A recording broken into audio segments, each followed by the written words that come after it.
Seja bem-vindo. Pronto para mais uma jornada ao desconhecido? Me encantaria saber de onde você está assistindo. Agora, coloque os fones, apague as luzes e tente não deixar o medo tomar conta de você. Meu nome é Marcela, tenho 28 anos, mas o espelho reflete uma mulher envelhecida além do seu tempo. Cada linha em meu rosto conta histórias de dias infindáveis sob o sol impiedoso e noites de exaustão que nunca cessam. Cheguei do Sul há 5 anos, refugiada de um conflito que devastou minha terra natal, apenas para me encontrar aprisionada em um purgatório diferente. No início, alimentei-me da ilusão da temporalidade. Apenas alguns meses, talvez um ano, o suficiente para acumular recursos e seguir adiante. Mas os dias se transformaram em anos, e aqui permaneço, enredada numa teia de esperanças desfeitas, observando caminhões oxidados que surgem e desaparecem como aparições na penumbra da madrugada. Meu local de trabalho situa-se num trecho desolado de estrada, um território esquecido, pontilhado por postos de combustível de iluminação deficiente e estabelecimentos temporários com nomes tão transitórios quanto seus hóspedes. Os motoristas de caminhão constituem minha principal clientela. Homens de maneiras rudes, com mãos ásperas pelo trabalho, exalando uma mistura de transpiração e combustível. Detêm-se por poucas horas antes de retomarem suas jornadas interrompidas apenas pelo cansaço. Ocasionalmente, trocamos algumas palavras, fragmentos de vidas familiares distantes ou detalhes sobre as mercadorias que transportam pelo país. Contudo, na maioria das vezes, prevalece o silêncio, quebrado apenas por suspiros sufocados e o protesto contínuo das molas desgastadas dos colchões baratos. Atuo independentemente. Não possuo agenciador nem qualquer forma de proteção, além de meus próprios instintos e uma lâmina oxidada que carrego como amuleto em minha bolsa. Esta me proporciona uma ilusão de segurança, mas é preferível à completa vulnerabilidade. Aprendi rapidamente a identificar os prenúncios de perigo, olhares que se demoram excessivamente, questionamentos demasiado íntimos fora de contexto e, principalmente, a maneira como certos homens se movimentam. Predadores vigilantes, sempre atentos ao menor indício de fragilidade. Mesmo assim, frequentemente me questiono se estou realmente protegida ou apenas me enganando com falsas percepções de controle. Foi durante uma dessas noites intermináveis que o conheci. Um homem de estatura elevada, cabelos escuros e olhos que pareciam sorver toda a luminosidade ao seu redor, como buracos negros em forma humana.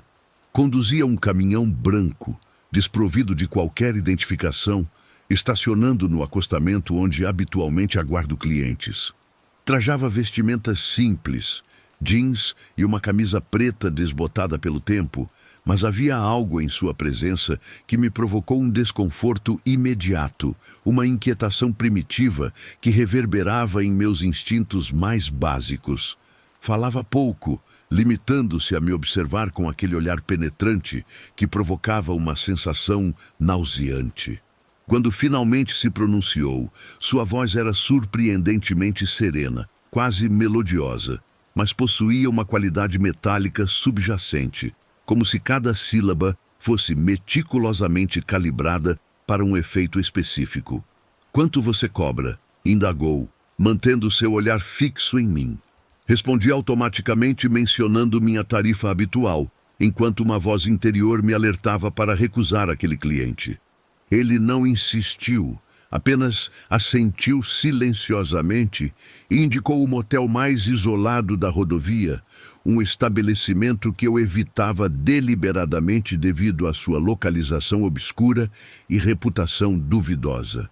No entanto, minha situação financeira estava precária naquele período, com o aluguel do meu modesto quarto prestes a vencer. Então, sufoquei minha apreensão e o acompanhei contra todos os sinais de alerta que meu corpo emitia.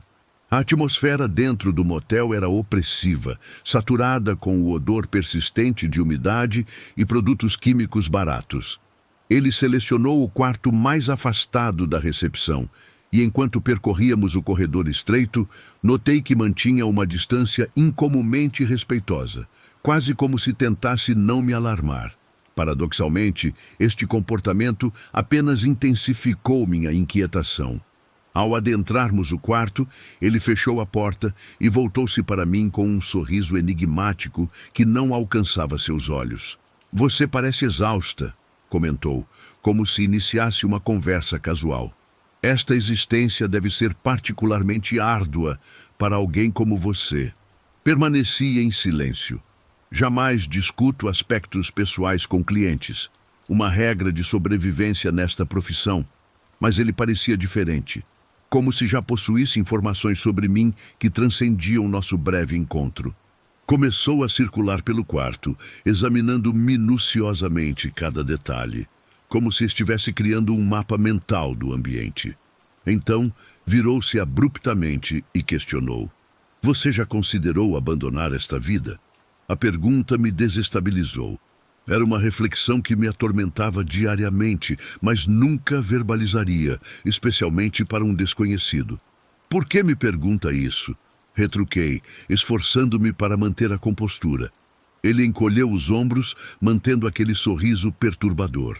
"Talvez curiosidade, ou talvez eu possa oferecer assistência." Havia algo fundamentalmente errado em sua oferta, reminiscente de uma armadilha cuidadosamente elaborada.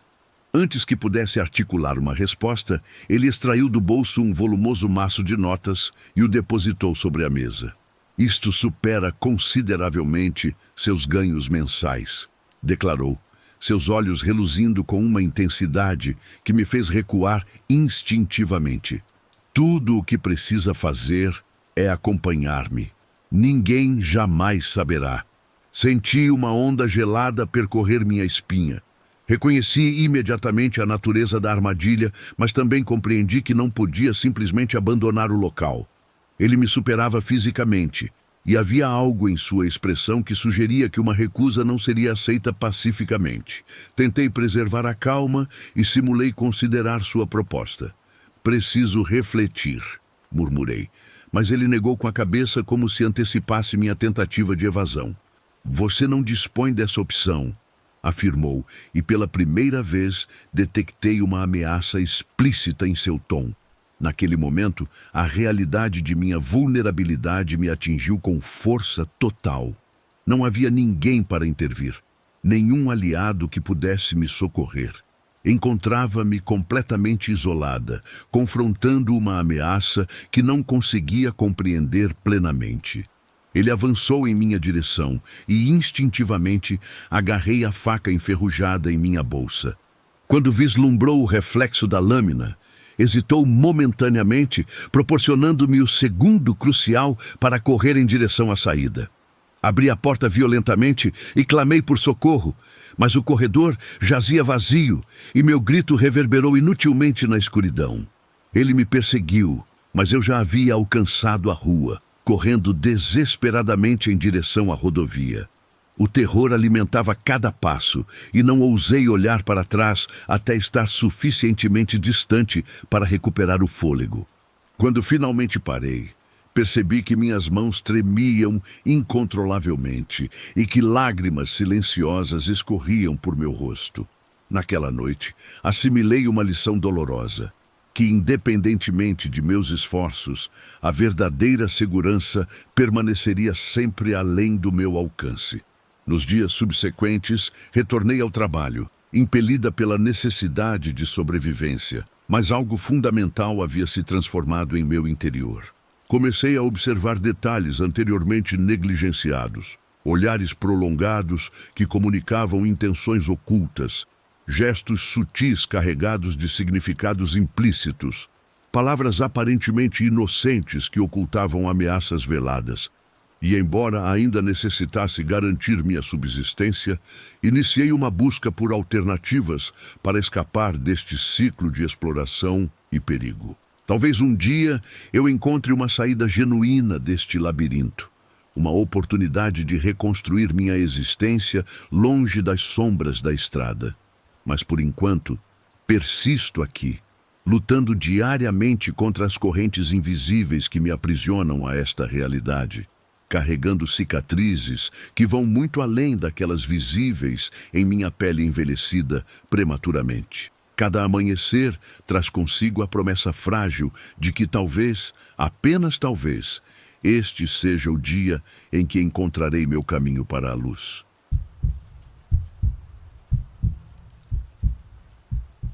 Meu nome é Camila e tenho 22 anos. Sou estudante de psicologia numa universidade federal em São Paulo, mas esse é apenas um lado da minha vida. O outro lado começa quando o sol se põe e meu celular começa a vibrar com notificações do aplicativo que uso para encontrar clientes. Comecei nessa vida há 1 ano e meio, quando percebi que as contas não fechavam. Aluguel, material acadêmico, alimentação e o dinheiro que enviava para minha mãe em Recife. A bolsa de assistência estudantil mal cobria o valor do aluguel do apartamento minúsculo que divido com outra estudante no centro da cidade. O trabalho de meio período na livraria do campus pagava uma miséria e as aulas em período integral não me deixavam tempo para algo melhor. Foi numa noite de desespero, depois de receber o segundo aviso de corte de luz, que criei um perfil no aplicativo. Não contei para ninguém. Nem para Juliana, minha colega de apartamento, que pensa que faço plantões noturnos num hospital psiquiátrico. Nem para meus amigos da faculdade, que me veem sempre cansada nas aulas da manhã e atribuem isso ao meu suposto estágio. Muito menos para minha mãe, que acredita que consegui uma bolsa de pesquisa. O aplicativo funciona como um filtro inicial. Converso com os interessados, negocio valores, estabeleço limites. Depois, se tudo parecer seguro, marco um encontro em algum hotel discreto no centro. Aprendi a reconhecer sinais de perigo nas mensagens. Homens que negociam demais o valor, que fazem perguntas invasivas, que demonstram agressividade. Desenvolvi um sexto sentido para isso, ou pelo menos achava que tinha desenvolvido. O ronco constante dos carros na avenida é a trilha sonora das minhas noites enquanto espero no quarto de hotel. O cheiro de desinfetante barato, misturado com o perfume que uso exclusivamente para trabalhar, cria uma atmosfera familiar, quase reconfortante na sua previsibilidade. Os lençóis sempre têm aquela textura áspera de quem já passou por muitas lavagens industriais. Conheço cada mancha no teto do hotel que mais frequento, cada rachadura na parede, cada ruído do ar-condicionado antigo. Tenho uma rotina meticulosa. Chego 1 hora antes, verifico o quarto, escondo uma pequena faca debaixo do travesseiro, deixo o spray de pimenta na bolsa ao lado da cama e sempre aviso a uma amiga de confiança, a única que sabe da verdade, onde estou e com quem. Minha clientela é variada, mas predominantemente homens de meia idade, executivos, profissionais liberais ou turistas. A maioria procura mais do que apenas sexo, querem atenção, conversa, a ilusão de intimidade. Alguns se tornam regulares, marcando encontros semanais ou mensais. Com eles, desenvolvo uma relação quase amigável, embora sempre mantendo a distância profissional que aprendi ser essencial. Foi numa terça-feira chuvosa que ele apareceu pela primeira vez. Ricardo, 37 anos segundo seu perfil, advogado, fotos discretas mas bem produzidas. Nossa conversa inicial no aplicativo foi normal, até agradável. Ele era articulado, respeitoso, não regateou o valor. Marcamos no hotel de sempre. Quando abri a porta, vi um homem alto, bem vestido, cabelos grisalhos nas têmporas e um sorriso que não alcançava seus olhos. Algo nele me causou um desconforto imediato, mas ignorei. Afinal, quantas vezes já tinha sentido aquela ansiedade inicial com novos clientes? O encontro foi rápido e profissional. Ele falou pouco, mas foi educado, pagou sem problemas e saiu. Deixou uma sensação estranha, mas nada que justificasse alarme. 1 semana depois, ele voltou a entrar em contato. Dessa vez, sugeriu um hotel diferente, mais afastado do centro. Hesitei, mas o valor oferecido era quase o dobro do habitual. Aceitei contra meu melhor julgamento. O novo hotel ficava numa área menos movimentada, um prédio antigo reconvertido, com corredores estreitos e iluminação amarelada. Quando entrei no quarto, Ricardo já estava lá. Cheguei mais cedo para garantir que tudo estivesse perfeito para você, disse, com aquele mesmo sorriso que não alcançava os olhos. Notei uma maleta de couro sobre a mesa. Ele percebeu meu olhar. Só alguns documentos do trabalho, explicou, casual demais. Durante o encontro, ele fez perguntas pessoais, mais do que o normal. Queria saber onde eu morava, se vivia sozinha, quem sabia sobre meu trabalho. Respondi com meias verdades, como sempre faço. Quando terminamos, ele pediu para que eu ficasse mais tempo. Ofereceu mais dinheiro. Algo na sua insistência acendeu um alerta em mim. Tenho outro compromisso. Menti. Seus olhos endureceram por um segundo antes do sorriso voltar. Claro, entendo, mas quero te ver novamente. Tenho uma proposta especial. Enquanto me vestia, ele abriu a maleta. Dentro, vi o que pareciam ser cordas finas, um rolo de fita adesiva e algo metálico que não consegui identificar. Meu coração disparou. Para a próxima vez, ele disse, notando meu olhar. Gosto de jogos mais elaborados. Pagaria muito bem. Forcei um sorriso, peguei minha bolsa e prometi pensar no assunto. No corredor, minhas pernas tremiam tanto que precisei me apoiar na parede. Bloqueei seu perfil assim que cheguei em casa, mas a sensação de perigo não passou. 3 dias depois, enquanto estudava na biblioteca da faculdade, vi uma notícia no jornal local. O corpo de uma mulher havia sido encontrado num terreno baldio. A reportagem mencionava que ela possivelmente trabalhava como acompanhante. O que me gelou foi a descrição do local, próximo ao hotel onde havia encontrado Ricardo. Tentei me convencer que era coincidência, que estava sendo paranoica, mas então recebi uma mensagem de um número desconhecido. Senti sua falta. Por que me bloqueou? Tenho certeza que podemos nos divertir muito juntos. Anexada estava uma foto do prédio onde moro. Passei a noite em claro, alternando entre ataques de pânico e ligações para a amiga que sabia do meu trabalho. Ela insistiu que eu denunciasse, mas como? O que diria a polícia? Que um cliente em potencial parecia perigoso? Que eu, uma prostituta, estava com medo? Nos dias seguintes, mudei minha rotina completamente.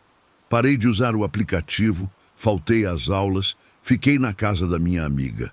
As mensagens continuaram cada vez mais inquietantes. Você não é como as outras. Você é especial. Mereço uma chance de mostrar o que posso oferecer. Quando finalmente criei coragem para ir à delegacia, levei prints das mensagens e contei uma versão editada da história, que conheci um homem por um aplicativo de encontros e ele começou a me perseguir. O policial que me atendeu mal levantou os olhos do computador. Bloqueie o número e evite contato. Não podemos fazer nada até que haja uma ameaça explícita ou uma agressão. Saí de lá sentindo-me ainda mais vulnerável e invisível. Foi quando decidi procurar ajuda em um lugar inesperado. Um grupo de apoio a trabalhadoras sexuais que descobri através de uma pesquisa para um trabalho da faculdade. O grupo se reunia semanalmente nos fundos de uma ONG no centro. Lá, entre mulheres que entendiam exatamente meus medos, encontrei não apenas solidariedade, mas informação. Mostrei as mensagens e a foto da maleta. Uma das mulheres mais velhas empalideceu. Esse cara já abordou outras meninas. Tem um padrão.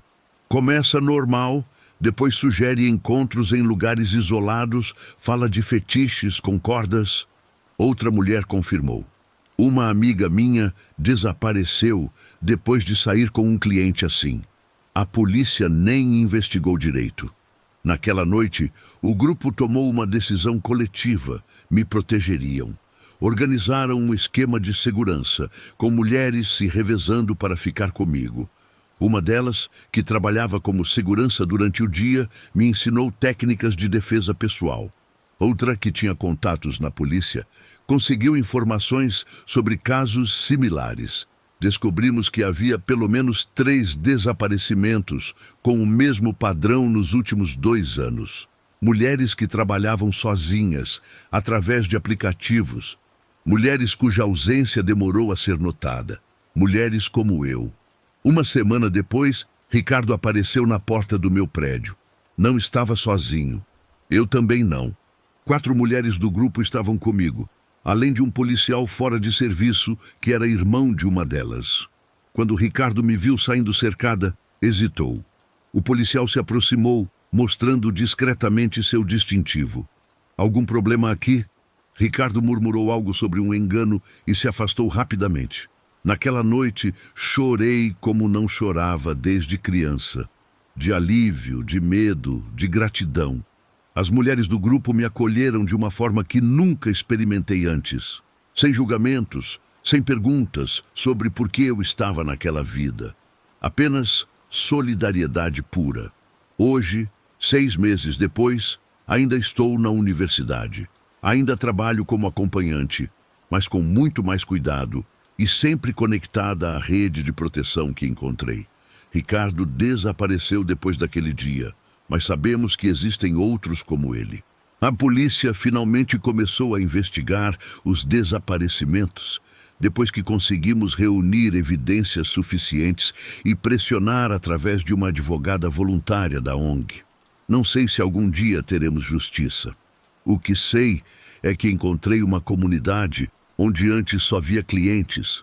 Descobri que a verdadeira vulnerabilidade não está no trabalho que faço, mas no isolamento que a sociedade nos impõe. Cada vez que entro num quarto de hotel agora, carrego comigo não apenas spray de pimenta, mas a certeza de que não estou sozinha. Há mulheres esperando minha mensagem de "cheguei bem", mulheres que notariam minha ausência, mulheres que lutariam por mim. Em um sistema que nos trata como descartáveis, encontramos valor umas nas outras. Isso não resolve todos os problemas. Ainda há riscos, ainda há estigma, ainda há necessidade. Mas agora, quando o celular vibra com uma nova notificação, não é apenas o medo que sinto. É também a consciência de que minha história importa, de que minha vida importa, mesmo quando o resto do mundo finge que não.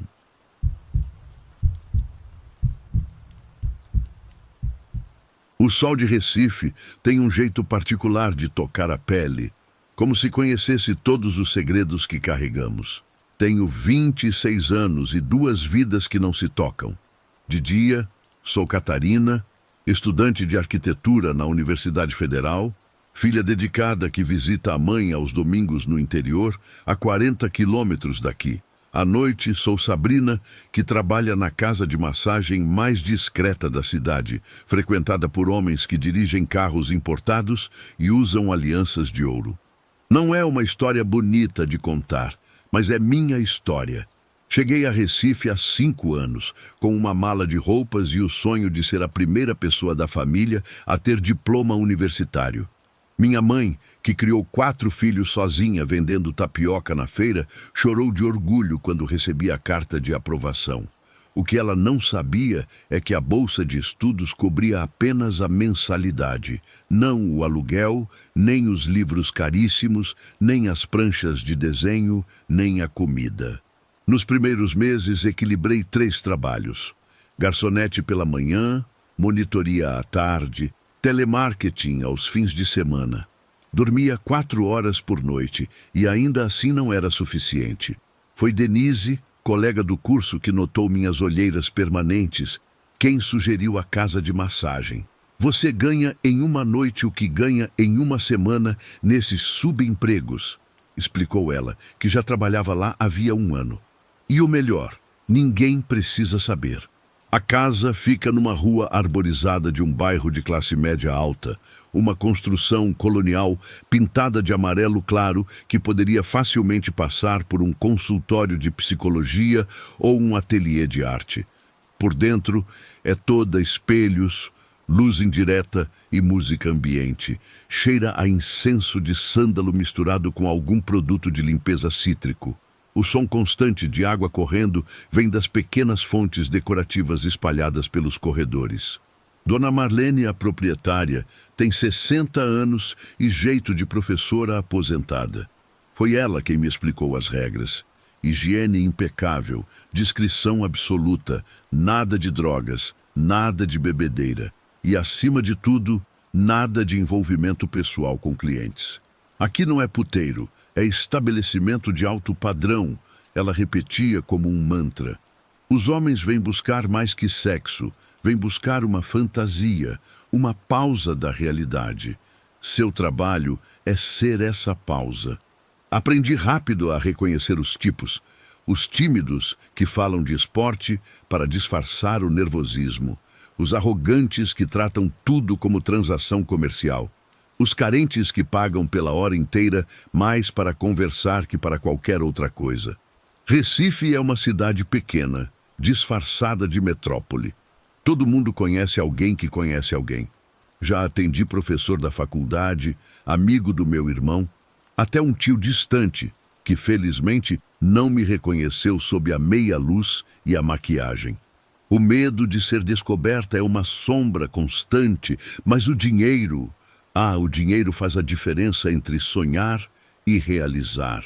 Pago meu aluguel em dia, compro meus materiais, envio uma ajuda mensal para minha mãe e ainda consigo economizar para o futuro escritório que pretendo abrir quando me formar. Foi numa terça-feira chuvosa de março que Eduardo apareceu pela primeira vez.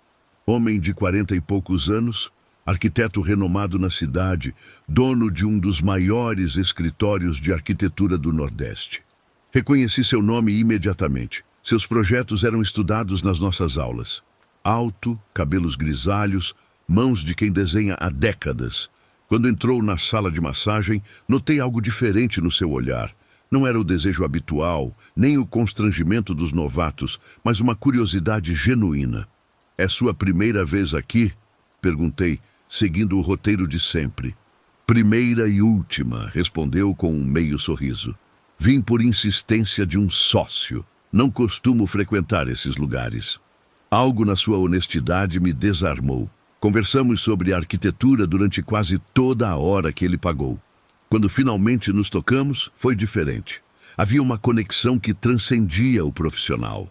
Ele voltou na semana seguinte, e na outra e na outra. Nossas conversas ficavam cada vez mais profundas. Ele me mostrava projetos no celular, pedia minha opinião, me tratava como colega, não como objeto. Nunca mencionou que era casado, mas a marca da aliança no dedo anular era evidente. Dona Marlene percebeu a frequência das visitas e me alertou. Cuidado com esse aí, os quietinhos são os que mais complicam a vida da gente. Ignorei o aviso. Em 2 meses, Eduardo já não era apenas um cliente, era meu mentor informal, meu confidente, talvez até algo mais que não me atrevia a nomear. Ele me emprestava livros raros de arquitetura, me dava dicas para os trabalhos da faculdade, me contava histórias de grandes arquitetos com quem havia trabalhado. Comecei a reservar as terças-feiras exclusivamente para ele, recusando outros clientes nesse dia. Numa dessas terças, após 4 meses de encontros, ele chegou com uma proposta. Queria me contratar como estagiária no seu escritório. Você tem talento demais para estar aqui, disse, segurando minhas mãos. Posso te ajudar a construir uma carreira de verdade. Senti o chão se abrir sob meus pés. Como explicaria aos colegas da faculdade que consegui estágio no escritório mais disputado da cidade? Como trabalharia ao lado dele durante o dia, sabendo o que acontecia entre nós à noite? E se sua esposa descobrisse? Pedi tempo para pensar. Ele entendeu minha hesitação, mas insistiu. Pense no seu futuro, Sabrina. Você nasceu para projetar edifícios, não para isso. Aquela foi a primeira vez que senti vergonha do que fazia desde que havia começado. Não pelo trabalho em si, mas pela forma como ele o colocou, como se fosse um desvio temporário de um caminho maior. Decidi aceitar o estágio. Combinamos que manteria o trabalho noturno por mais algum tempo, até que o salário de estagiária e a bolsa da faculdade fossem suficientes. Nossos encontros na casa de massagem continuaram, agora com um sabor agridoce de segredo compartilhado. No escritório, éramos arquiteto e estagiária, profissionais distantes, formais. À noite éramos outra coisa, indefinível e perigosa. Por 3 meses, vivi nesse equilíbrio impossível. Meus projetos recebiam elogios dos outros sócios, que não faziam ideia de como eu realmente havia conhecido Eduardo. Meus colegas da faculdade morriam de inveja do meu estágio dos sonhos. Minha mãe chorava de orgulho quando contei que estava trabalhando com um dos maiores arquitetos do Brasil. A bolha estourou numa quinta-feira. Eu estava no escritório, debruçada sobre uma maquete, quando uma mulher elegante entrou sem anunciar. Reconhecia imediatamente pelos porta-retratos na mesa de Eduardo. Cristina, sua esposa. Ela caminhou diretamente até minha mesa, jogou um envelope na minha frente e disse em voz baixa, mas perfeitamente audível: "Sei exatamente quem você é e o que faz. Sei sobre as terças-feiras." Dentro do envelope havia fotos minhas entrando na casa de massagem, algumas com Eduardo. Meu sangue gelou. Antes que pudesse responder, ela completou: "Você tem 24 horas para desaparecer da vida dele. Ou essas fotos chegam à universidade, à sua família e a todos os escritórios de arquitetura desta cidade." Saiu tão rapidamente quanto entrou, deixando um rastro de perfume caro e ameaças reais. Passei o resto do dia em piloto automático, incapaz de processar o que havia acontecido. Não contei a Eduardo. À noite, na casa de massagem, Dona Marlene me chamou em sua sala. "Uma mulher esteve aqui hoje perguntando por você. Bem vestida, cara de poucos amigos. Não gostei do jeito dela." Senti o pânico subir pela garganta. O que ela queria? Saber seus horários, onde você mora. Não contei nada, claro, mas ela deixou isso para você. Era um segundo envelope, menor. Dentro, um recorte de jornal sobre um incêndio em uma casa de massagem em outra cidade com 3 mortes. Não havia mensagem escrita, não precisava. Liguei para Eduardo, mas ele não atendeu. Mandei mensagem explicando a situação em termos vagos, pedindo que conversássemos urgentemente. Nada. Decidi ir até sua casa. Um risco enorme, mas o medo era maior que a prudência. Quando cheguei lá, vi ambulâncias e carros de polícia. Meu coração parou. Um vizinho curioso me contou: Eduardo havia caído da escada, estava sendo levado ao hospital com suspeita de traumatismo craniano. "A esposa disse que foi acidente", comentou o homem, "mas os paramédicos acharam estranho o tipo de ferimento. Não tive coragem de ir ao hospital. Voltei para meu apartamento, tranquei todas as portas e chorei até adormecer. Acordei com batidas violentas na porta. Era quase meia-noite. "Sei que você está aí, vagabunda", a voz de Cristina destilando ódio. As batidas continuaram, depois o som de algo arranhando a fechadura. Liguei para a polícia enquanto saía pela janela dos fundos, descendo pela escada de incêndio. Passei a noite na casa de Denise, tremendo de medo. Na manhã seguinte, voltei escoltada por 2 amigos para pegar algumas roupas. A porta do meu apartamento estava arrombada, minhas coisas reviradas, e na parede do quarto, escrito com batom vermelho: "Você é a próxima."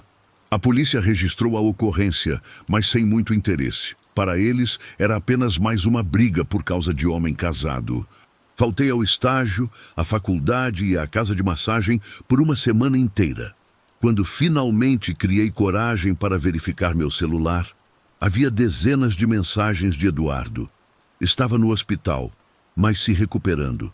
Cristina havia confessado ter empurrado-o da escada durante uma discussão sobre mim. Ele estava chocado com as ameaças que ela havia feito, implorava que eu não desaparecesse, prometia proteção, dizia que se separaria dela. Palavras bonitas, mas eu já não confiava em promessas. Voltei à casa de massagem depois de 10 dias. Dona Marlene me recebeu com um abraço silencioso e a notícia de que Eduardo havia ligado todos os dias. Não vou julgá-la, menina, mas homem casado só traz problema. Se quiser continuar aqui, ele não pode mais ser seu cliente. Concordei com o coração pesado. Pedi demissão do estágio através de um e-mail formal, alegando problemas pessoais. Bloqueei o número de Eduardo. Mudei de apartamento. Por algumas semanas, vivi olhando por cima do ombro, esperando ver Cristina a qualquer momento. Mas ela nunca mais apareceu.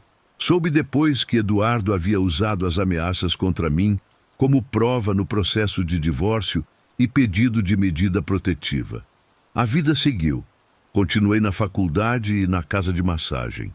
O dinheiro que havia economizado durante o estágio me permitiu reduzir as noites de trabalho, focando mais nos estudos. 6 meses depois, recebi um envelope no meu novo endereço. Apenas Dona Marlene sabia onde eu morava. Dentro, uma carta de recomendação assinada por Eduardo e um cheque generoso com um bilhete para seu futuro escritório. Sem compromissos, sem cobranças, apenas acredito no seu talento.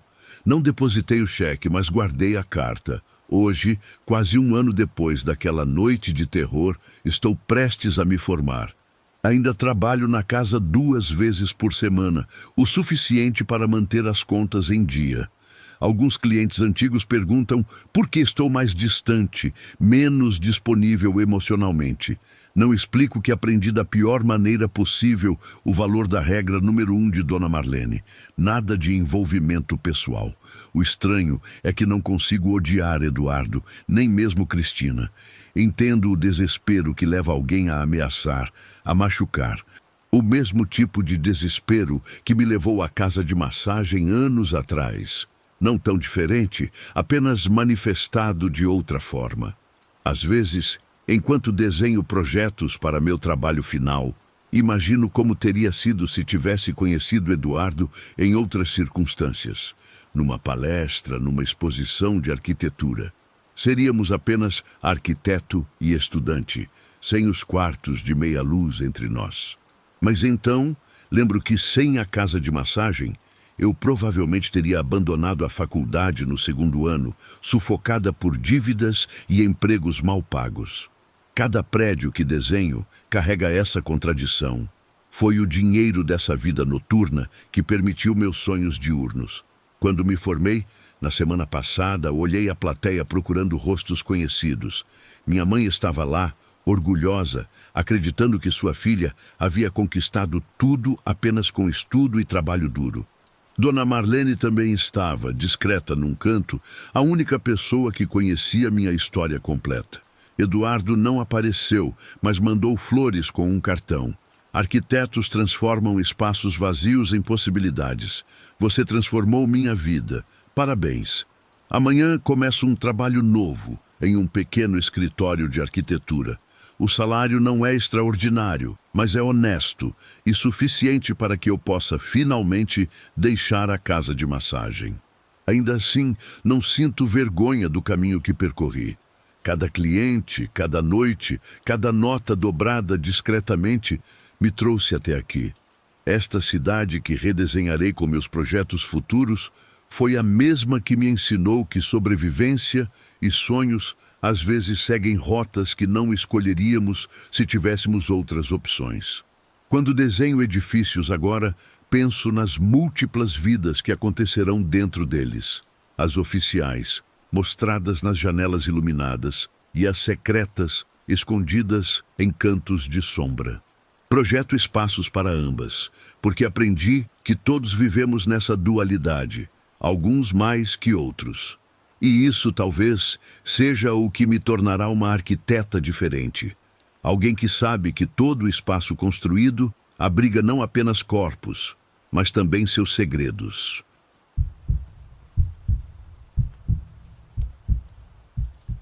Meu nome é Juliana, tenho 22 anos e Natal não é a cidade onde nasci, mas se tornou o cenário onde aprendi a sobreviver. Cheguei aqui há 8 meses, fugindo de uma pequena cidade do interior onde todo mundo conhecia meu nome, minha família, e onde meus sonhos morriam um pouco a cada dia. Trouxe comigo apenas uma mala, o diploma do ensino médio e a esperança de encontrar trabalho em hotéis à beira-mar que vira em fotos na internet. Em realidade, se mostrou diferente das imagens filtradas do Instagram. Os hotéis turísticos exigiam experiência e inglês fluente, coisas que eu não tinha. Consegui um emprego de garçonete num bar próximo à praia, onde o salário mal cobria o aluguel do quarto, que dividia com outras 2 meninas numa pensão barulhenta. Foi Débora, uma das minhas colegas de quarto, quem me apresentou ao aplicativo. É discreto, ela explicou, mostrando seu perfil no celular. Você escolhe os clientes, define os preços e ninguém precisa saber. O aplicativo parecia como qualquer outro de encontros, mas com códigos específicos que sinalizavam serviços e valores. A ideia me assustou no início, mas depois de 3 meses servindo mesas por gorjetas miseráveis e ouvindo cantadas grosseiras dos clientes bêbados, percebi que já estava vendendo minha dignidade por muito menos. Meu primeiro perfil era ingênuo, usando um nome falso, Melissa, e fotos que não mostravam completamente meu rosto. Aprendi rápido que a descrição era valorizada pelos clientes, principalmente os turistas e homens de negócios que não queriam ser vistos em zonas conhecidas de prostituição. O aplicativo me permitia filtrar, conversar antes, estabelecer limites. Me sentia no controle. Pelo menos no início. Meus primeiros encontros foram em hotéis de categoria média no centro turístico. O cheiro dos lençóis sempre limpos demais, com aquele aroma artificial de lavanderia industrial. O som do ar-condicionado zumbindo continuamente, abafando conversas e gemidos. A textura da toalha áspera contra minha pele depois do banho. Detalhes que se tornaram parte da minha rotina, tão familiares quanto o gosto da pasta de dente. Estabeleci regras, sempre em hotéis, nunca em casas particulares, pagamento adiantado, preservativo obrigatório, nada de fetiches estranhos ou violência. A maioria dos clientes respeitava, alguns tentavam negociar, poucos se tornavam problema. Foi no meu 3º mês nessa vida que conheci Henrique. Advogado, 40 e poucos anos, bem vestido e articulado. Encontrou meu perfil no aplicativo e começamos a conversar.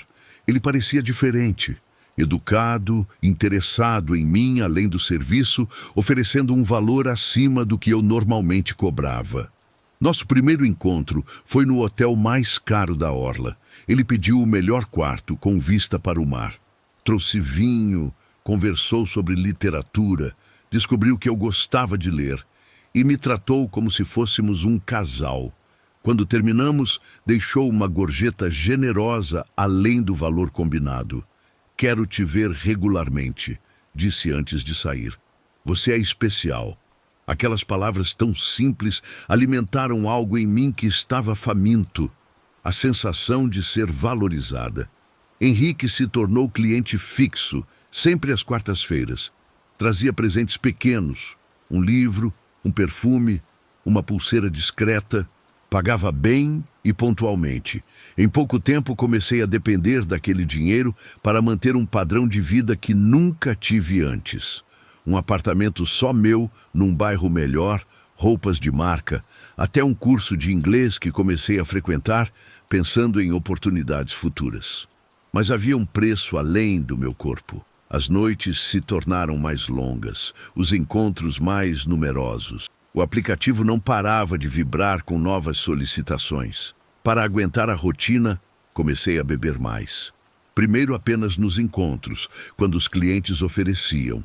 Depois sozinha, antes e depois deles.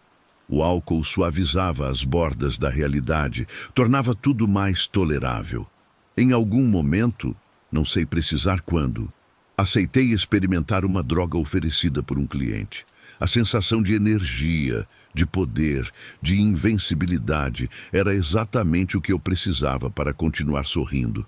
para fingir interesse, para suportar toques de estranhos. Logo a droga se tornou parte da minha preparação, tão essencial quanto o batom vermelho e o perfume caro.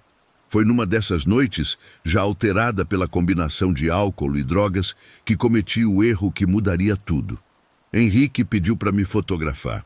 Normalmente eu recusaria, mas naquela noite, com a confiança artificial correndo nas veias, deixei. São só para mim, garantiu. Ninguém mais vai ver.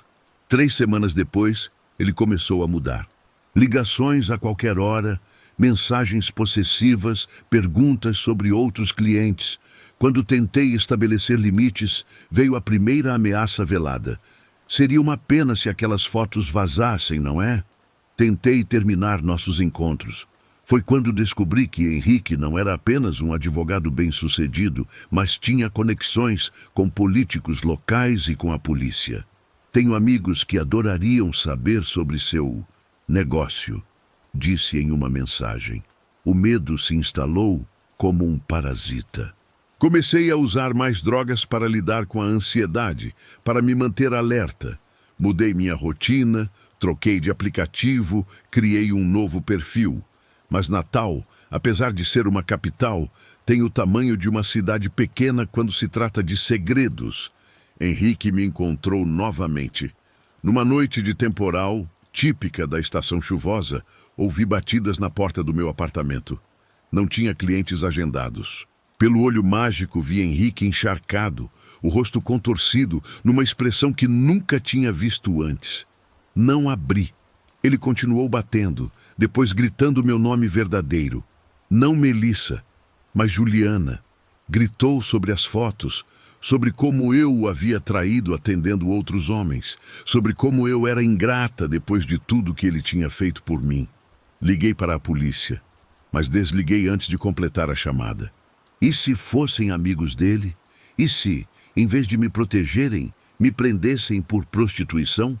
Enquanto Henrique continuava batendo, entrei em pânico e fiz a única coisa que sabia fazer para acalmar os nervos. Cheirei 2 linhas. O coração acelerou perigosamente. As batidas pararam de repente. O silêncio era mais assustador que os gritos. Então, ouvi o som de uma chave na fechadura. Ele tinha uma cópia. Não sei de onde veio a força, mas empurrei o sofá contra a porta enquanto ele tentava abrir. Peguei meu celular, minha bolsa e saí pela janela dos fundos, descendo pela escada de incêndio sob a chuva torrencial. Corri pelas ruas escuras até um posto de gasolina, onde chamei um táxi. Fui para uma pousada na zona norte, longe da área turística. Passei a noite tremendo, parcialmente pela chuva que me encharcou, parcialmente pela abstinência que começava a se manifestar, principalmente pelo medo. Na manhã seguinte, liguei para Débora, a única pessoa em quem confiava minimamente. Ela me buscou e me levou para seu novo apartamento. Você precisa denunciá-lo, insistiu. Ele invadiu sua casa, isso é crime. Ri amargamente. E o que eu digo? Que sou garota de programa e que meu cliente virou stalker? Que ele tem fotos minhas porque deixei ele tirar enquanto estava drogada? Débora não respondeu. Sabia que eu tinha razão. Fiquei escondida por 3 dias, sofrendo com a abstinência, vomitando, tremendo, chorando. No 4º dia, criei coragem para voltar ao meu apartamento buscar documentos e algumas roupas. Débora insistiu em vir comigo. O apartamento estava irreconhecível. Móveis quebrados, roupas rasgadas, paredes com marcas de punho.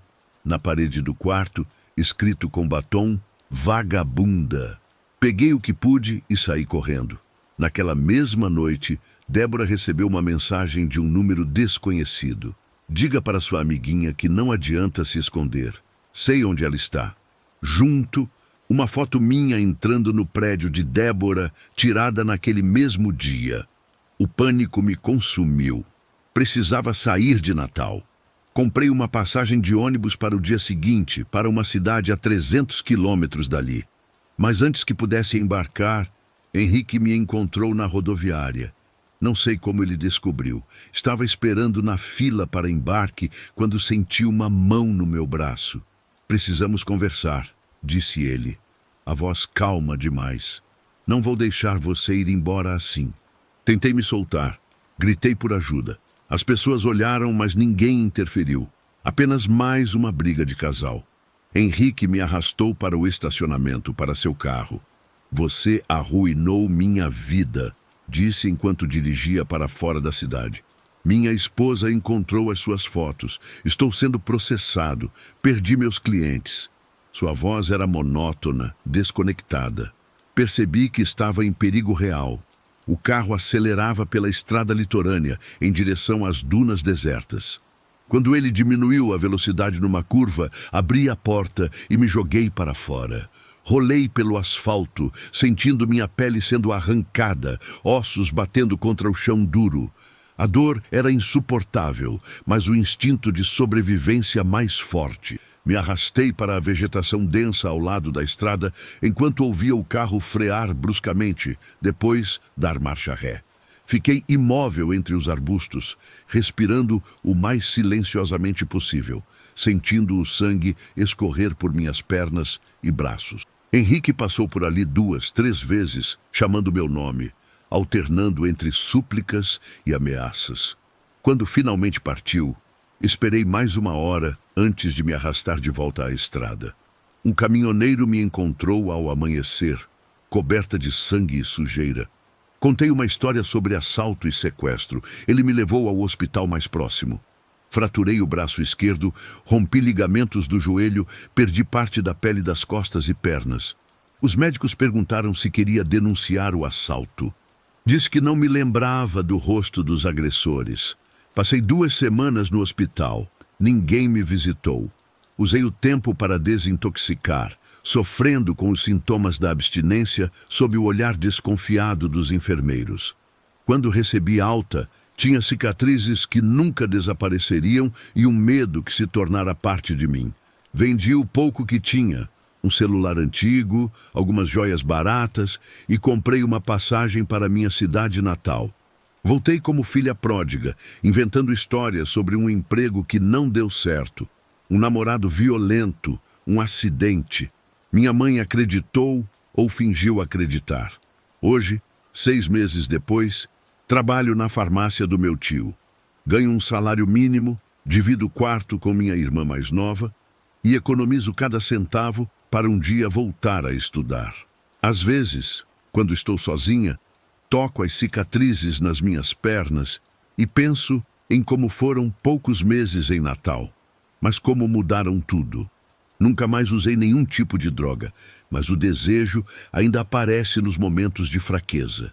Nunca mais abri um aplicativo de encontros, mas ainda verifico obsessivamente se estou sendo seguida. Ainda acordo gritando algumas noites, sonhando com Henrique e seu carro na estrada escura.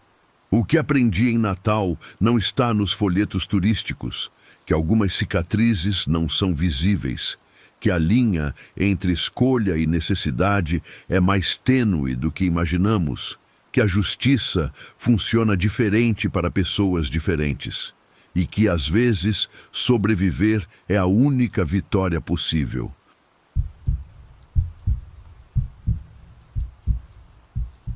Meu nome é Luísa e trabalhei como garota de programa por quase 5 anos nas ruas de São Paulo. Não é uma história que conto com orgulho, mas também não me escondo mais atrás de mentiras. A vida me empurrou para esquinas mal iluminadas quando o desemprego e o despejo bateram à minha porta simultaneamente. Aos 23 anos, sem família para recorrer e com um diploma que não me garantia nem mesmo uma entrevista, encontrei na noite uma solução temporária que se estendeu mais do que planejei. Na profissão, aprendi cedo que existem regras não escritas para sobreviver. Nunca entre em carros com mais de um homem. Sempre avise alguém para onde está indo. Confie no seu instinto. Foi essa última regra que quebrei numa noite de quarta-feira, em junho de 2019, quando o inverno paulistano mostrava suas garras com uma garoa fina e persistente que encharcava minha jaqueta de couro sintético. A Avenida Industrial, onde costumava ficar, estava particularmente vazia naquela noite. O frio afastava tanto clientes quanto colegas de profissão. Já passava da meia-noite e eu havia atendido apenas 2 clientes, insuficiente para cobrir o aluguel que venceria em 3 dias. Foi quando um Corolla prata, modelo antigo mas bem conservado, parou próximo à calçada, onde eu me abrigava sob uma marquise desbotada. O vidro desceu lentamente, revelando um homem de aproximadamente 40 anos.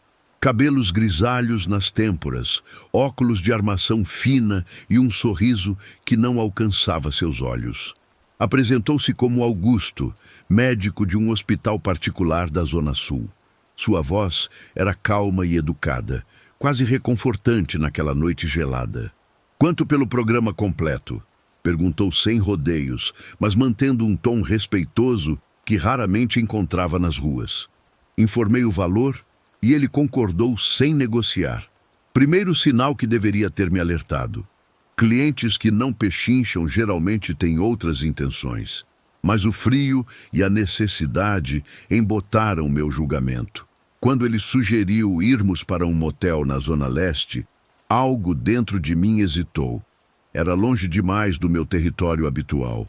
"Prefiro os motéis aqui perto", respondi, tentando manter o controle da situação. "Pago o dobro se formos para lá. É mais discreto, entende? Minha posição no hospital..." Ainda explicou, deixando a frase no ar enquanto exibia uma carteira recheada de notas de R$ 100. O dinheiro falou mais alto. Com aquele valor, pagaria meu aluguel e ainda sobraria para as contas atrasadas. Entrei no carro, enviando rapidamente uma mensagem para Débora, uma colega que sempre trocava informações comigo por segurança. Corolla prata, placa do carro, motel na Zona Leste com um médico chamado Augusto. Durante o trajeto, Augusto manteve uma conversa surpreendentemente normal. Falou sobre o trânsito, o clima, perguntou se eu tinha estudado. Quando mencionei meu diploma em administração, pareceu genuinamente interessado. Por alguns minutos, esqueci completamente que estava a caminho de um programa. Senti-me tratada como pessoa, não como mercadoria. Uma raridade que baixou ainda mais minhas defesas. Após quase 40 minutos de percurso, percebi que estávamos nos afastando das áreas mais urbanizadas. A paisagem mudou gradualmente. Menos prédios, mais terrenos vazios, iluminação pública cada vez mais escassa. "O motel é longe assim?" questionei, sentindo um formigamento de apreensão na nuca. "Estamos quase chegando. É um lugar mais reservado. Você vai gostar", respondeu sem desviar os olhos da estrada. Mais 10 minutos se passaram e nenhum motel apareceu. Estávamos agora numa estrada secundária, ladeada por vegetação densa. Meu celular mostrava apenas uma barra de sinal. Tentei disfarçar enquanto verificava nossa localização no GPS, mas a tela indicava sinal perdido. "Acho que vou voltar", falei com firmeza forçada. Isso não estava no combinado. Augusto desacelerou o carro, o que inicialmente me trouxe alívio. Então, sem aviso, ele virou em uma estrada de terra quase invisível entre as árvores. O carro sacudia violentamente enquanto avançávamos pela via improvisada.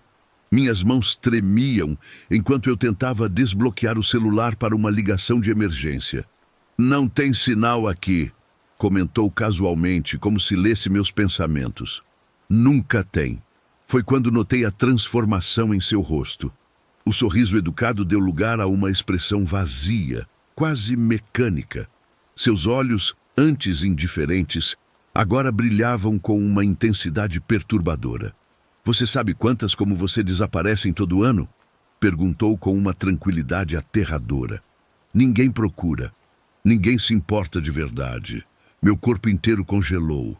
Não conseguia gritar, mal conseguia respirar.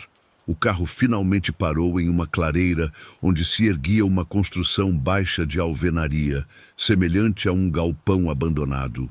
Nenhuma luz, nenhum outro veículo. Apenas o silêncio opressivo da mata e o barulho distante de água corrente. "Chegamos", anunciou, desligando o motor. Naquele momento, algo inesperado aconteceu. Um farol cortou a escuridão atrás de nós. Outro veículo se aproximava pela mesma estrada de terra. Augusto praguejou baixinho, visivelmente contrariado com a interrupção. Uma caminhonete velha estacionou a poucos metros. Dela desceu uma mulher de aproximadamente 50 anos, cabelos grisalhos presos em um coque desalinhado e roupas simples de trabalho rural. Carregava uma espingarda antiga apoiada no braço, com naturalidade de quem está acostumada à arma. Doutor Augusto, chamou ela com voz firme. O senhor está na minha propriedade de novo. A familiaridade no tratamento me chocou. Eles se conheciam. Dona Ivone, respondeu ele, recuperando instantaneamente o tom educado. Apenas me perdi a caminho de Itaquaquecetuba. Já estamos de saída. Como da última vez? E da anterior? Questionou a mulher, aproximando-se lentamente. O senhor nunca aprende, não é mesmo? Moça, dirigiu-se a mim, sem desviar os olhos dele. Você está bem? Antes que pudesse responder, Augusto ligou o carro bruscamente. A mulher ergueu a espingarda. Desligue esse motor agora, ou estouro seus pneus, ordenou com uma autoridade que não deixava dúvidas sobre sua disposição. Ele obedeceu, visivelmente contrariado. Moça, venha para cá, chamou-me Dona Ivone. Com as pernas bambas, abri a porta e corri para perto dela, mantendo distância do carro. Essa é propriedade particular, doutor, continuou ela. E o senhor sabe muito bem que está proibido de passar por aqui desde o que aconteceu com aquela outra menina. A polícia pode não ter provas suficientes, mas eu sei o que vi naquele galpão. Meu sangue gelou. Que galpão? Que outra menina? Isso é difamação, protestou Augusto, mas sua voz traía nervosismo. Sou um médico respeitado. E eu sou uma velha com uma espingarda carregada e nada a perder, retrucou ela. Agora deu fora daqui e não volte. Da próxima vez, atiro primeiro e converso depois. Ele hesitou por alguns segundos, então ligou o carro novamente. Antes de partir, olhou para mim com uma expressão que jamais esquecerei. Não era raiva, nem frustração, mas uma espécie de promessa silenciosa, como se dissesse, haverá outra oportunidade. Quando o carro desapareceu na escuridão, minhas pernas cederam e caí de joelhos na terra úmida. Dona Ivone abaixou-se ao meu lado, mantendo uma distância respeitosa. Você está segura agora, garantiu, sua voz agora mais suave. Vamos entrar. Está frio aqui fora. Sua casa ficava a poucos metros dali. Uma construção simples, mas acolhedora. Enquanto me servia um chá quente na cozinha iluminada por uma única lâmpada amarelada, Dona Ivone explicou que sua propriedade fazia divisa com aquele terreno abandonado onde ficava o galpão. Há 2 anos encontraram o corpo de uma moça lá dentro, contou com pesar. Trabalhava na noite, como você. A polícia investigou, mas não conseguiram provas concretas contra ninguém.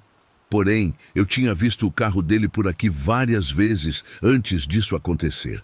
Por que a senhora mora aqui sozinha? Perguntei, ainda tentando processar tudo.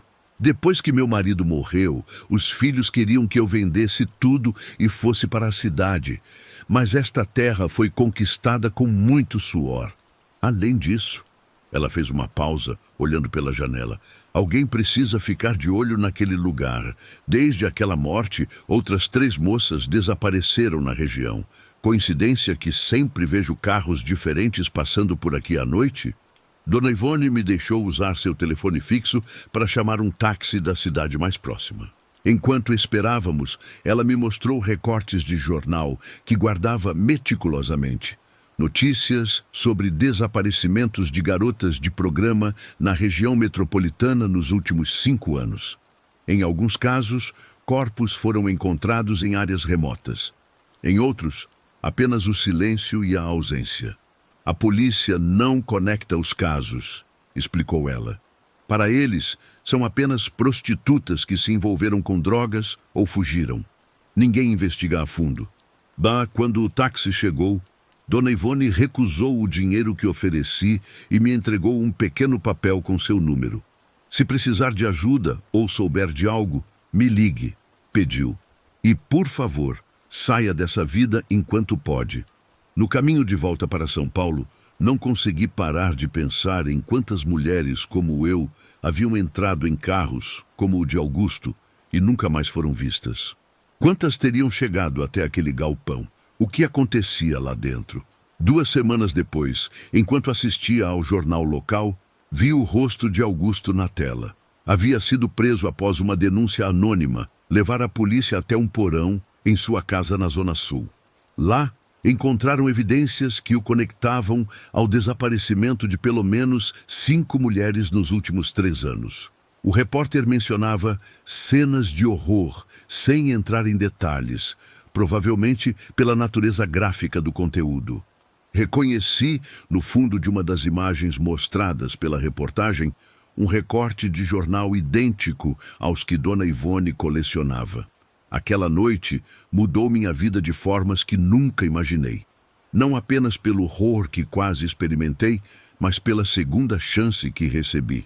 Abandonei as ruas, busquei ajuda em ONGs que apoiam mulheres em situação de vulnerabilidade e, eventualmente, consegui um emprego como assistente administrativa, finalmente usando o meu diploma. Ainda mantenho contato com Dona Ivone. Descobri que ela vem documentando casos semelhantes há anos, enviando informações anonimamente para a polícia e jornalistas. Uma sentinela solitária contra predadores que veem mulheres como eu como presas fáceis, descartáveis. Às vezes, acordo no meio da noite lembrando do olhar de Augusto antes de partir, aquela promessa silenciosa. Mesmo sabendo que ele está preso, não consigo evitar a sensação de que existem outros como ele nas ruas, dirigindo carros comuns, com sorrisos educados e olhos vazios, procurando por mulheres que ninguém sentirá falta. Por isso conto esta história, para lembrar que por trás de cada estatística de desaparecimento existe uma pessoa com sonhos, medos e uma história. E para alertar aquelas que, como eu um dia, arriscam suas vidas todas as noites nas esquinas escuras de nossas cidades. Confie em seu instinto. Ele pode ser a única coisa entre você e o abismo.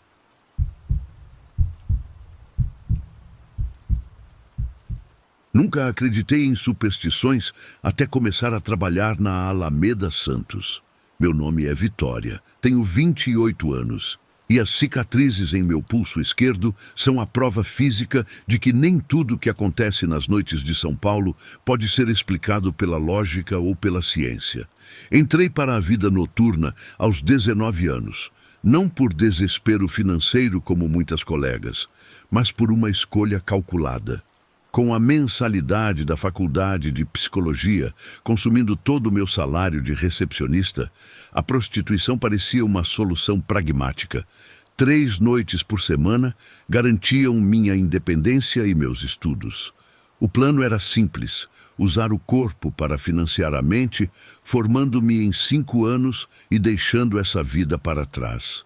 A Alameda Santos não era meu território inicial. Comecei nos bares da Vila Madalena, atendendo universitários e executivos em hotéis de categoria média. Foi apenas no meu 3º ano nessa vida que migrei para o centro expandido, atraída pelos clientes mais abastados e pelos programas mais curtos. Tempo era dinheiro e eu precisava de horas livres para estudar. Foi numa quinta-feira de março de 2017 que conheci Elisa. Diferente das outras garotas do ponto, ela tinha uma elegância incomum, cabelos negros perfeitamente alinhados na altura dos ombros, maquiagem minimalista e roupas que sugeriam classe sem ostentação. Parecia deslocada ali, como uma atriz de filme europeu em meio a um reality show. "Você é nova por aqui", comentou ela, oferecendo-me um cigarro que recusei. Sua voz tinha um sotaque sutil que não consegui identificar. "Terceira semana", respondi, mantendo a distância profissional que havia aprendido a cultivar. "Existem regras nesta Alameda que ninguém vai te contar", continuou ela, tragando profundamente. "Coisas que aprendi da pior maneira possível." Revirei os olhos internamente. Cada ponto tinha suas veteranas místicas, com histórias para assustar novatas. Em Pinheiros, era o conto do cliente vampiro, que supostamente atacava apenas prostitutas. Na Bela Vista, falavam de um apartamento amaldiçoado, onde 3 garotas haviam se suicidado. Folclore urbano para espantar concorrência, pensei. Deixe-me adivinhar, respondi com um sorriso irônico. Não atender homens com sapatos vermelhos? Não aceitar programas depois das 3 da manhã? Elisa não sorriu. Seus olhos escuros fixaram-se nos meus com uma intensidade desconcertante. Nunca, sob nenhuma circunstância, aceite entrar no edifício Ônix, disse ela pausadamente. Mesmo que ofereçam o triplo do seu valor, mesmo que esteja chovendo ou você esteja desesperada, especialmente se o cliente for um homem mais velho, elegante, que fala sobre arte ou literatura. O edifício Ônix era uma construção Art Deco dos anos 40, localizado a 2 quadras dali. Tinha fachada imponente, mas estava visivelmente deteriorado, como muitos prédios antigos do centro. Segundo rumores, abrigava desde escritórios de advocacia decadentes até ateliês de artistas excêntricos. Algum motivo específico? Perguntei, mais por educação que por interesse real. O apartamento 607, respondeu ela, jogando a bituca no chão e apagando-a com a ponta do salto. Se entrar lá, nunca mais será a mesma. Nossa conversa foi interrompida quando um Mercedes preto parou próximo à calçada. Elisa ajeitou o vestido e caminhou em direção ao veículo com a postura impecável de uma bailarina. Antes de entrar, virou-se para mim uma última vez. Lembre-se, nunca o Ônix, nunca o 607. Nas semanas seguintes, Elisa tornou-se uma presença constante nas minhas noites. Não éramos exatamente amigas. Ela mantinha uma distância emocional de todas as garotas, mas desenvolvemos um respeito mútuo que era raro naquele ambiente competitivo. Descobri que ela falava 4 idiomas e tinha conhecimentos surpreendentes sobre arte renascentista. Quando questionada sobre seu passado, limitava-se a dizer que veio de longe. Em uma noite particularmente fria de junho, depois de 3 horas sem movimento, Elisa compartilhou comigo uma garrafa de vinho barato enquanto esperávamos clientes. Por que você continua aqui? Perguntei, observando sua elegância desperdiçada naquela calçada desgastada. Com seu nível cultural, poderia trabalhar como acompanhante de luxo, ganhar 10 vezes mais. Ela deu um sorriso triste, o primeiro que vi em seu rosto sempre composto. Estou presa a este lugar, respondeu enigmaticamente. Há coisas que não podemos deixar para trás, por mais que tentemos. Antes que pudesse questionar sua resposta críptica, um homem aproximou-se de nós. Alto, provavelmente na casa dos 60 anos, vestia um sobretudo caramelo sobre um terno bem cortado. Seus cabelos grisalhos emolduravam um rosto anguloso, com olhos de um azul quase transparente. Boa noite, senhoritas! Cumprimentou-nos com uma voz grave e melodiosa. Que noite fria, não? Tenho um apartamento aqui perto. Procuro companhia para uma conversa agradável e talvez algo mais. Percebi Elisa enrijecer ao meu lado. Sua mão agarrou meu pulso com força surpreendente. Não estamos disponíveis, respondeu ela secamente. O homem sorriu, revelando dentes perfeitamente alinhados. Não perguntei a você, disse ele, mantendo os olhos fixos em mim. Perguntei à sua amiga. Pago 2.000 pelo programa completo. Moro no edifício Ônix, a apenas alguns minutos daqui. Senti um arrepio involuntário. O edifício Ônix. O aviso de Elisa ecoou em minha mente. Mas 2.000 reais era quase uma semana de trabalho. Com esse valor, poderia pagar minha próxima mensalidade e ainda sobrar para os livros que precisava comprar. Não vá, sussurrou Elisa, apertando ainda mais meu pulso. Por favor, qual é seu nome?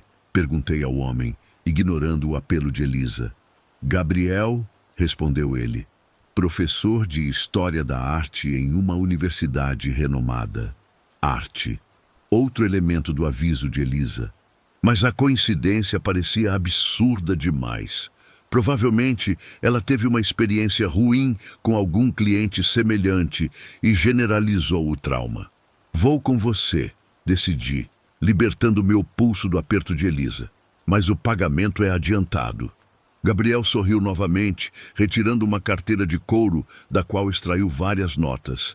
Enquanto contava o dinheiro em minhas mãos, Elisa afastou-se sem dizer uma palavra, desaparecendo na esquina antes que pudesse me despedir.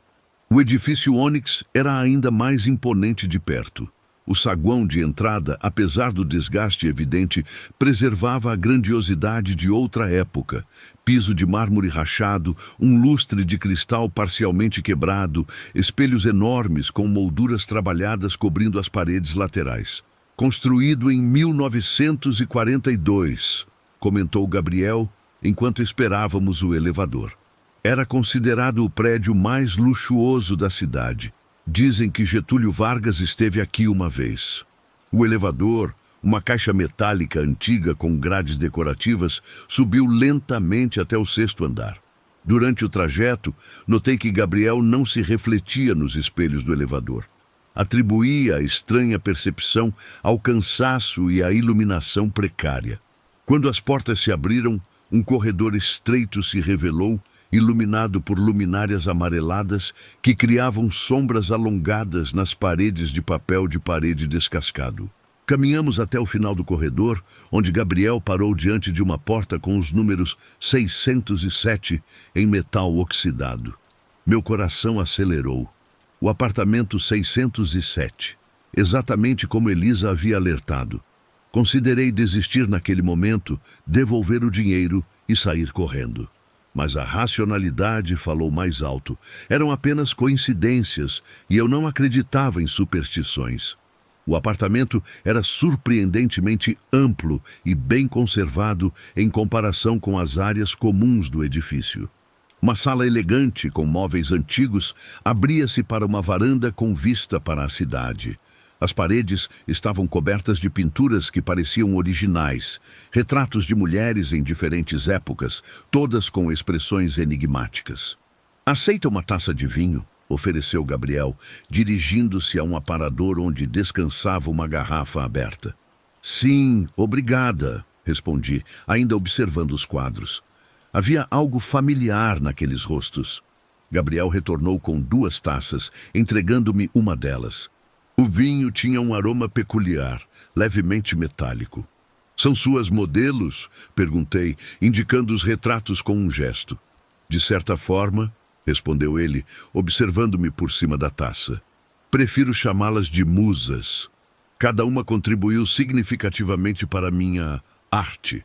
Dei um pequeno gole no vinho, sentindo um sabor adocicado que mascarava algo mais amargo por baixo. Imediatamente uma tontura leve se espalhou por minha cabeça. "Que tipo de arte você pratica?", perguntei, tentando manter a conversa enquanto avaliava se devia ou não beber mais. "A mais antiga de todas", respondeu ele, colocando sua taça sobre uma mesa lateral. "A transformação do ser humano, a captura da essência." A tontura intensificou-se. As luzes do apartamento pareciam pulsar suavemente, e os rostos nos quadros começaram a se mover, como se estivessem respirando dentro das telas. "O que colocou no vinho?", consegui perguntar, minha voz soando distante aos meus próprios ouvidos. Gabriel não respondeu. Em vez disso, aproximou-se de uma porta que eu não havia notado antes. Uma porta espelhada que refletia toda a sala, exceto por ele mesmo. Abriu-a, revelando outro cômodo iluminado por uma luz avermelhada. "Venha", chamou. "Quero lhe mostrar meu verdadeiro ateliê." Minhas pernas moveram-se involuntariamente em sua direção, como se puxadas por fios invisíveis. Tentei resistir, mas meu corpo não respondia aos comandos do meu cérebro. Atravessei a porta espelhada e entrei em um ambiente que parecia saído diretamente de um pesadelo. O ateliê era um quarto circular, completamente revestido de espelhos do chão ao teto. No centro, havia uma cadeira antiga que lembrava as usadas em consultórios dentários do século passado. Ao redor, Mesas com instrumentos cirúrgicos meticulosamente organizados refletiam a luz vermelha que vinha de um único ponto no teto. Mas o mais perturbador eram os espelhos. Em cada um deles, rostos femininos pressionavam-se contra a superfície, como se estivessem aprisionados do outro lado, tentando escapar. Rostos contorcidos em expressões de terror e súplica silenciosa. E entre eles, reconheci Elisa. "Bem-vinda à minha coleção", disse Gabriel. Sua voz agora completamente diferente, mais profunda, quase inumana. "Você será a minha 27ª musa." Tentei gritar, mas nenhum som saiu. Tentei correr, mas meus pés estavam fixos no chão. O vinho, ou qualquer substância que contivesse, havia paralisado meu corpo, mas mantido minha mente dolorosamente consciente. "O processo é bastante simples", explicou ele casualmente, pegando um bisturi da mesa de instrumentos. "Primeiro, uma pequena incisão no pulso esquerdo, para estabelecer a conexão com o espelho. Depois, algumas palavras antigas que aprendi em minhas pesquisas. E então, sua essência se transfere para o vidro, enquanto seu corpo permanece aqui vazio, à minha disposição." Com horror, observei-o aproximar-se com o bisturi. Fechei os olhos, esperando a dor do corte. Foi quando ouvi o som de vidro quebrando. Abri os olhos para ver Elisa. Não seu reflexo aprisionado, mas ela mesma, em carne e osso, emergindo de um dos espelhos agora estilhaçado. Sangue escorria de seus braços e rosto, onde fragmentos de vidro haviam se alojado. "Chega, Gabriel", disse ela com uma voz que ecoou sobrenaturalmente pelo ambiente. "Você não terá mais ninguém." Gabriel virou-se, surpreso pela primeira vez desde que o conheci. "Impossível", murmurou. "Ninguém jamais escapou dos espelhos." 7 anos, respondeu Elisa. 7 anos observando, aprendendo suas palavras, compreendendo o mecanismo dos espelhos. Você deveria saber que cada prisão tem sua chave. O que aconteceu a seguir foi rápido demais para meu cérebro, entorpecido, processar completamente. Elisa avançou contra Gabriel com um fragmento de espelho em punho. Ele tentou detê-la com palavras em uma língua que não reconheci. Houve luta, gritos, mais vidro quebrando. E então, silêncio. Quando recobrei o controle do meu corpo, horas depois, encontrei-me sozinha no apartamento. Não havia mais espelhos nas paredes, apenas molduras vazias e cacos pelo chão. Dos 26 rostos aprisionados, incluindo o de Elisa, não havia sinal. Tampouco de Gabriel. Apenas uma mensagem escrita com batom vermelho no único pedaço de espelho ainda intacto. "Quebre todos os espelhos. Nunca olhe para trás." Saí do edifício Onyx ao amanhecer, com um corte profundo no pulso esquerdo que não me lembrava de ter recebido. Procurei por Elisa nas semanas seguintes, mas ela nunca mais apareceu na Alameda Santos. Ninguém parecia se lembrar dela. Era como se nunca tivesse existido. Abandonei a prostituição naquele mesmo dia. Consegui um emprego de meio período em uma livraria e aceitei o atraso de um semestre na faculdade. Eventualmente, me formei em psicologia e hoje trabalho com mulheres em situação de vulnerabilidade. Nunca contei essa história a ninguém até agora. Quem acreditaria? Mas enquanto a cicatriz em meu pulso continua visível, há algo mais perturbador que carrego comigo. Quando me olho no espelho, por uma fração de segundo, vejo o outro rosto sobreposto ao meu. O rosto de Elisa, sorrindo tristemente. E às vezes, nos dias de chuva, quando passo pela Alameda Santos, tenho a impressão de ver uma silhueta familiar parada na calçada. Mas nunca paro para confirmar. Aprendi a nunca olhar para trás.